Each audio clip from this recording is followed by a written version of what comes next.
Vietnam. The mere mention of the name brings to mind the massive protest against probably America's most unpopular war. But how did we get involved in this conflict that lasted over a decade and took over 58,000 American lives? And how did this war reshape America's approach to war itself? Vietnam had long been a French colony, despite its long history of independence. The Japanese triumphs throughout Southeast Asia in the Second World War shattered any myth of European omnipotence, and many colonies saw the end of the war as an opportunity to achieve their independence. Ho Chi Minh and his nationalist Viet Minh, with some sympathy from the United States, declared their independence. France, however, was unwilling to let its colony go. The more France resisted, the more Ho Chi Minh was willing to go anywhere for assistance, even if that meant the communists. The more assistance the Viet Minh received from the communists, the more the conflict appeared to be part of the growing Cold War between the United States and the Soviet Union. The communist takeover in China in 1949 and the North Korean attack on the South in 1950 confounded the situation. In August of 1950, the United States sent 35 military advisors to Vietnam, and within 2 years the country was paying nearly half the cost of the French war in Indochina. In the spring of 1954, the French decided to gamble.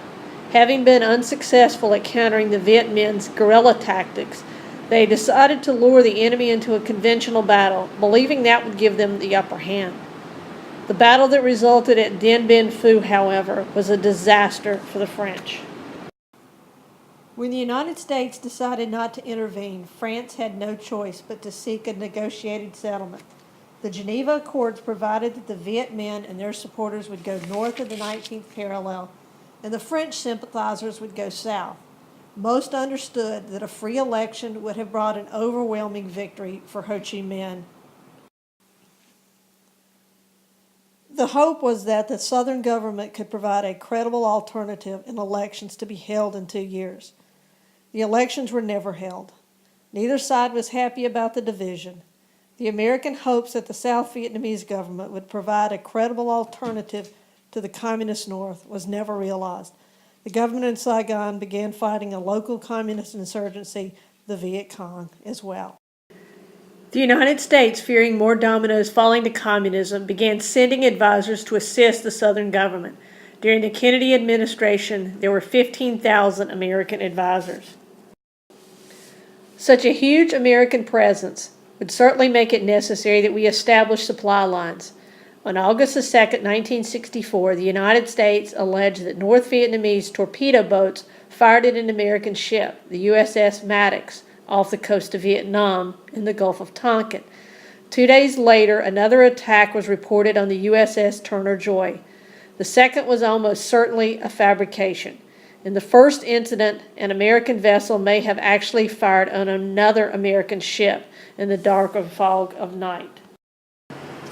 Nevertheless, Congress passed with only 2 dissenting votes the Gulf of Tonkin Resolution, authorizing President Johnson to use all necessary means to repel any armed attack against the forces of the United States and to prevent further aggression.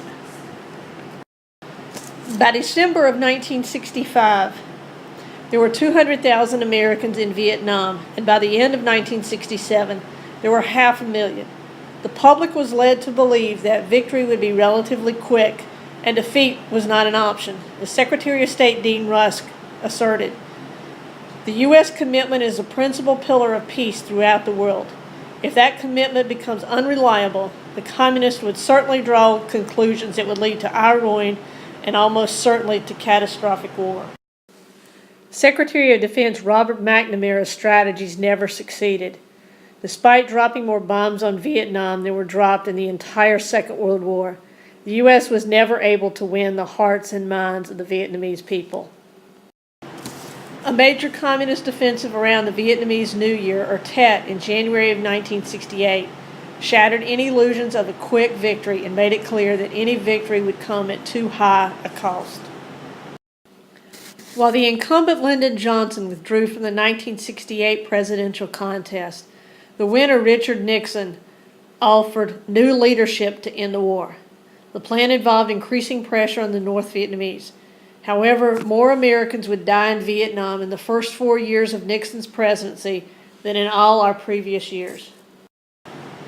The war became increasingly unpopular at home, especially after news of the My Lai massacre reached the American public. Finally, in January 1973, a treaty was signed in Paris as President Nixon declared peace with honor. It was merely an interval. The South Vietnamese government collapsed in April 1973 as the United States Embassy was being feverishly evacuated. Vietnam would forever change American foreign policy. Colin Powell, who had served in Vietnam and later became chairman of the Joint Chiefs of Staff, and after that Secretary of State, argued that we must ask a series of hard questions before any military engagement. The Powell Doctrine asked, is there a clear political objective? Are the risks understood? Is the public prepared? Do the benefits of intervening outweigh the cost? If all of these questions are answered affirmatively, it is necessary to strike decisively with massive force to achieve a quick victory. This principle would guide American foreign policy for decades.